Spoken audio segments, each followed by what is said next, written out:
All right. So, as the host of the Fencing Family podcast, you're no stranger to the world of fencing. And today we're diving deep into, this fascinating essay by Michelle Sicard, The Competition Situation. I think it really challenges us to go beyond, those traditional training models and really glean those insightful tips that Sicard presents for fencers. Absolutely. It's such a pleasure to be here, and I'm really excited to unpack Card's ideas with you. He really reframes competition, doesn't he? It's not just an event, it's the ultimate goal, the driving force behind achieving excellence in fencing. And he encourages us to reevaluate, traditional training approaches in light of that. So, we're going to be exploring how his insights can actually offer a fresh perspective on training methodologies, especially for, your listeners who are already so immersed in the fencing world. Right, right. And before we get too deep into the weeds here, I just wanted to give a quick shout out to our sponsor, Fencing Family. They're an Etsy shop based in Los Angeles, and they've got like this awesome collection of fencing-themed apparel and accessories. So, if you're looking for some cool fencing gear or, even just a unique gift, definitely check them out at fencingfamily.etsy.com. All right, so let's get back to Sicard. So he starts off with this like pretty bold statement. Competition, he says, is the ultimate aim for achieving mastery in fencing. It's not just, an event, it's the goal itself. And he kind of urges us to like shift our thinking and see training as, preparation for this reality of competition. Yeah, he really flips the script, right? Yeah. And he really emphasizes understanding the competitive environment first. It's like, before we even think about designing training, we need to dissect the competition itself. He lays out 6 key elements that really define the competition situation. And the first one, and I think this is so crucial, is unpredictability. Oh, yeah, unpredictability. In a bout, there are no guarantees. Fencers have to be ready to adapt, to come up with solutions on the fly, right? And Sicard even quotes Jean-Louis Lemoyne, who says, only strategy can help move forward amidst uncertainty and randomness. It really ties into that need for fencers to be, adaptable and not just rely on preset actions. And then, he has this quote from Jonas Salk, solutions from the past are the inhibitors of the future, which, to me, that just highlights the need for that present moment focus. Yeah. Because things are changing so fast. Exactly, exactly. And you can't be rigid, right? You have to be able to flow. And the second element that Sicard brings up is the specific rules of épée fencing, right? And the core rule, of course, is that a touch to any part of the body lands first, or, within that double touch window. And he points out how this open nature of the rules, it actually allows for this huge variety of approaches. He specifically mentions the French emphasis on tip work, right? It's all about precision, aiming for that clean single touch. Yeah, that lack of right-of-way in épée really creates a different game, compared to foil or saber. And then the third element he talks about is this, the uniqueness of every combat situation. He uses this really cool metaphor from Heraclitus that, you can never step into the same river twice. And it's the same with fencing. Every bout, every action, it's a unique event. He brings in this concept of contingency, meaning like things could have unfolded so differently just a moment before. Right, right. So thinking about training, it can't just be about drilling those same scenarios over and over. You've got to prepare for that novelty. And, Sicard really pushes for diverse training experiences, exposing fencers to all sorts of different styles, unpredictable situations. He even compares it to like a swimmer training in different waters with different currents and depths and temperatures. It's about building that adaptability. I love that analogy. So the fourth element that he discusses is the uniqueness of individuals. He emphasizes like really focusing on a fencer's strengths, rather than trying to force them into some kind of predefined mold. Okay. And he suggests that weaknesses, they'll kind of come up naturally in competition, and you can address them as they appear. But, he does make it clear that this individual development, it has to be built on a foundation of shared knowledge and skills.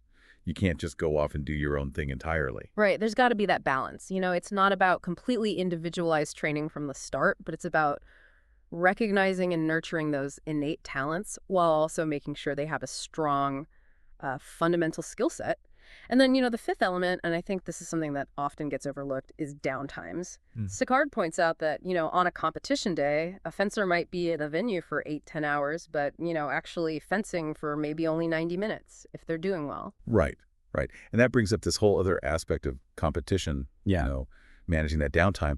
It's about nutrition, hydration, mental prep. Yeah. You can be like perfectly prepared to fence, but if you don't manage those in-between periods, it can really mess you up. Absolutely. It's like a whole hidden battlefield, isn't it? Hmm.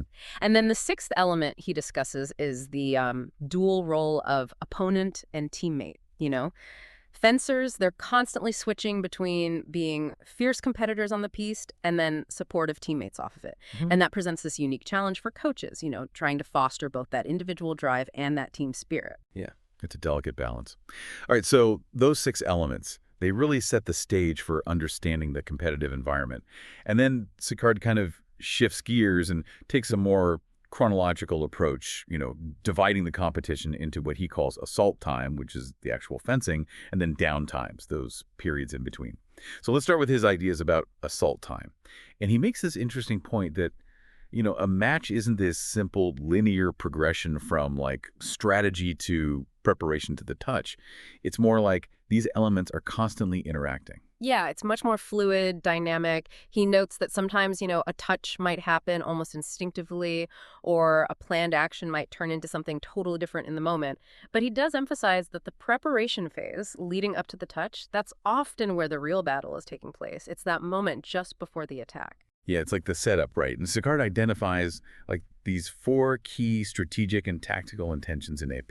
There's attacking a defensive opponent, attacking on preparation, provoking an attack to defend, and then just straight up defending. And he really emphasizes that like a mark of a really good fencer is being able to move between these intentions smoothly. So you can't just have one go-to move, right? You have to be versatile. Then he gets into this idea of preparation of the touch action, explaining how it involves rhythm and distance, both of which are constantly changing throughout the bout. And he uses this cool analogy of like dancing. He says personal rhythm is like your individual style, while cadence is that underlying beat. And, a fencer might try to impose their own rhythm, but it's almost an illusion to think you can maintain it perfectly, because your opponent is trying to disrupt it. Yeah, it's a constant back and forth. And, what I think is really interesting is that Sicard really emphasizes the importance of actual bouting, like actually fencing, Mm-hmm. as the best way to train for this. Mm-hmm. It's about experiencing those ever-changing dynamics. And he also stresses the value of taking risks in training, of pushing yourself outside your comfort zone. He quotes this Chinese proverb, "Without entering the tiger's den, how will you catch the cub?" You got to get in there and face the tiger, right? And, of course, he does acknowledge the value of individual lessons and footwork drills, to refine those skills. But it's all about applying it in the real context of a bout. And then we get to the touch action itself. And, Sicard, he kind of challenges this traditional reliance on a huge technical catalog of pre-rehearsed moves. Like, it's not just about memorizing a bunch of techniques. Exactly. Instead, he advocates for developing this ability to, deal with problems, obstacles that pop up during competition. It's about being creative, finding solutions in the moment. And, it's not saying technique isn't important, but it's a means to an end, not the end goal itself. He uses this analogy of like music theory. It's important, but it's not the music itself. Right. It's the foundation, but you got to build on it. Yeah. So he talks about, the common types of actions, like attack actions are often tip-based, targeting the torso, while defensive actions can involve tip control, retreats, or parries. Yeah. And again, he emphasizes the dual purpose of individual lessons, developing those specific tactical responses and, reinforcing those fundamentals. Then he goes into this concept of managing the ratio of power during a bout. And he lays out these like rules of combat, things like, focusing on the opponent's strategy, not their reputation, accepting that getting hit is part of the game, sticking with a strategy that's working, but being adaptable and, taking ownership of your decisions. It's all about that mental game, And he brings up this key question, like, should you adapt to your opponent or should you try to impose your own game? And he talks about these different states you can be in during a bout: dominant, dominated, or neutral. And understanding these rules of combat can help you navigate those shifts in power. It's like a chess match, isn't it? Mm-hmm. Then he shifts to talking about the athletic load, and he breaks it down into external and internal load. So with external load, he talks about these time motion studies, which show that the average active fencing time in épée bouts is around 18 seconds per touch attempt. So, based on that, he estimates that a 15-touch bout could involve like 15 minutes of actual fencing. Yeah. And a full day of competition, that could add up to, 180 minutes. Wow. So even though it's not constant, all-out exertion, it's still a pretty significant amount of time that your body is working. Exactly, exactly. And then he talks about internal load, which is more about the intensity of those exchanges. And he brings in these heart rate studies showing, the heart rates spike during bouts.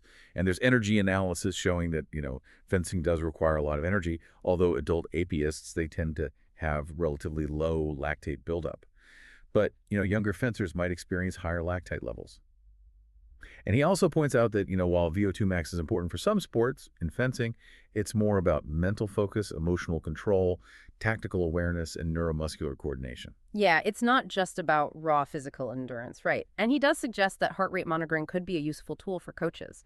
So overall, he defines the load of a bout as encompassing, the length, intensity, complexity, the stakes involved, and even the environment. It's multifaceted. So now let's talk about those downtimes that Sikar discusses. As we mentioned before, those periods of non-active fencing, they can make up a huge chunk of a competition day. And he emphasizes that, during those times, fencers are constantly shifting their focus between external things and their own internal state, which can be mentally draining. It's another layer of the game. Right. It's about managing that mental energy. And then Sicard delves into this psychological shift, explaining that, mental prep for competition often starts way before the first delay. It can be triggered by, visualizing potential outcomes, both good and bad. And he cautions against getting too caught up in those projections. Right, because you can psych yourself out either way. Exactly. And he has this great quote from Antoine de Saint-Exupéry: "The future does not need to be predicted. It needs to be enabled." So it's about focusing on what you can control in the present, not getting lost in those what ifs. And he also touches on the challenge of staying committed to training as competition gets closer. It's not always easy. Oh, yeah. I can definitely relate to that. And then he talks about um, place familiarization, which is basically just getting to the venue early, to get comfortable with the surroundings. It seems simple, but it can really help reduce those pre-competition jitters.